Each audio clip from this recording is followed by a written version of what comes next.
When you lack composure,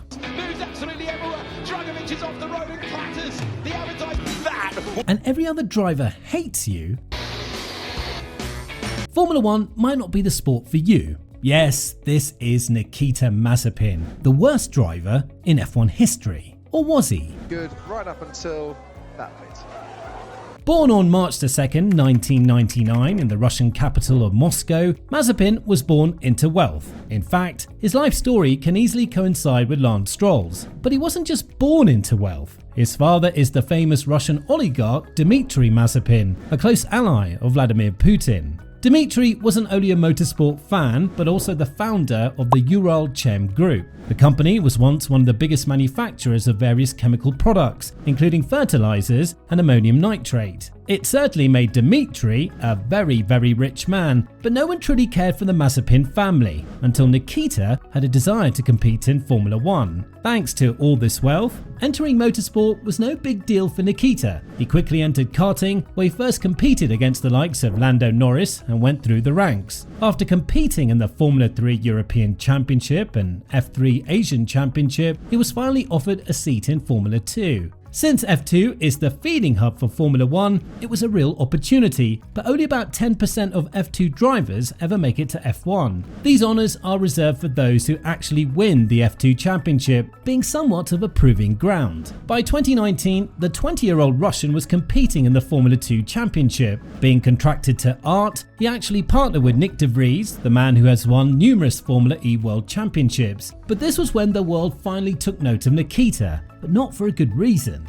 With the rest of the field, and Matsushita heavily into the wall and hit again by Nikita Mazepin. By 2020, this crash was the only memorable thing about Mazepin. He became a forgotten man among the F2, with no one really giving him a shot to ever make it to F1. His move to high-tech was largely unnoticed, but he took 2 victories, one in the Mugello feature race and the other in Britain, but once again his antics were on full display. With future F1 star Yuki Tsunoda trying to overtake him at the Belgian Grand Prix, Mazepin clearly shoved him wide, copping a 5-second penalty. It set the stage for what would become the axis of his driving style. But controversy followed the Russian like winning followed Verstappen, and by the end of the year, Mazepin once again made news. This time it was an Instagram post showing him inappropriately touching a woman. Still, he was contracted to drive for the Haas Formula 1 team for the 2021 season. Whether Mazepin deserved to drive for Haas is for you to determine, but it's worth noting that his father simultaneously became the main sponsor of the American team. Kinda ironic that a Russian is the title sponsor of an American racing team.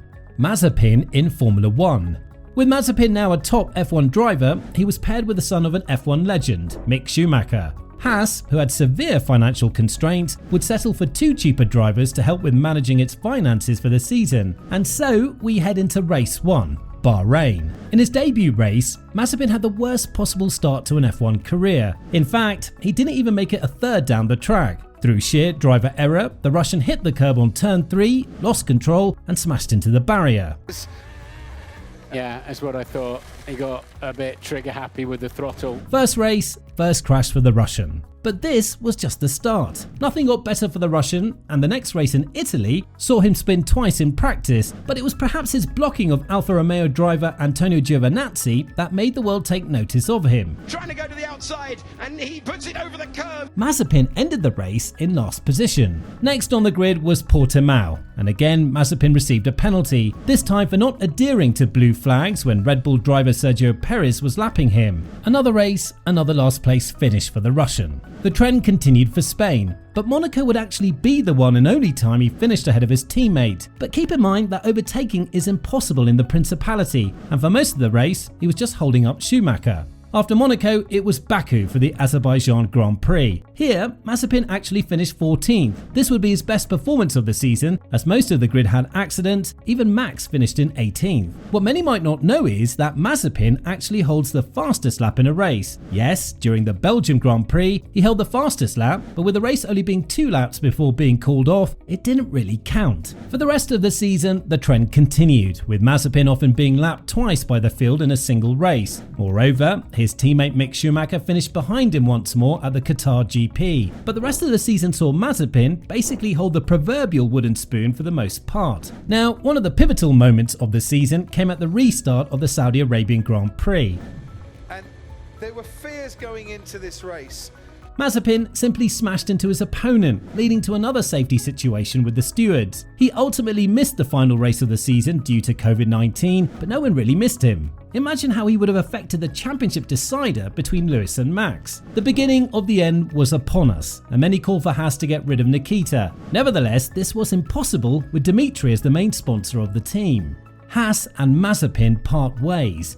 In 2022, a conflict was brewing. Now known as the Russia-Ukraine conflict, it led to many ramifications around the world. In fact, every sporting association would ban Russian athletes from competing in various sports. In response to the conflict, and with Dmitry Mazepin failing to denounce Vladimir Putin, Haas terminated their deal with Mazepin and Uralkali. This meant that the American team was sponsorless, but they fortunately got rid of the Russian driver. And this is where the off-track antics of the Mazepin family once again prove why it was the right move. With Nikita calling it cancel culture against Russian athletes, he finally took the American manufacturer to court. For 2 years, a Swiss court became the home of various legal proceedings and crybaby in Mazepin himself. In fact, the Russians went as far as getting a court order to seize Haas's assets at the 2024 Dutch Grand Prix. This move would leave a bitter taste in the mouths of the few who still thought he was treated unfairly. But was Mazepin really a bad driver, or was this merely a combination of circumstances? Well, looking at his karting days and junior Formula racing,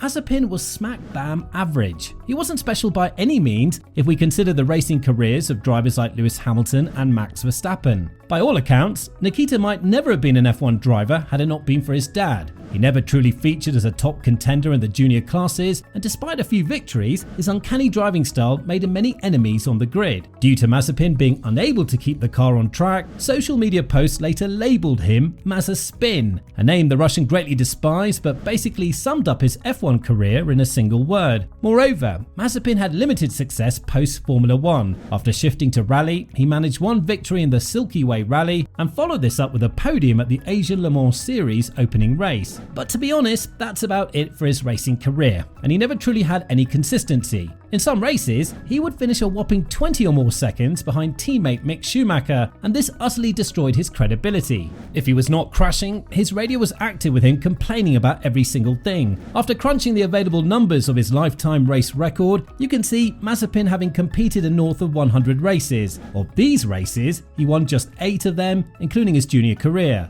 This is a far cry from the records of many top drivers like Max, Lando and Lewis. Now, despite your personal feelings about Nikita Mazepin, he was still a racing driver. Yes, he was a bad racing driver, but that's more than most of the population could say. Now, it's your turn to let us know in the comments what you think of the Russian F1 driver. Do you think Mazepin deserved an F1 seat?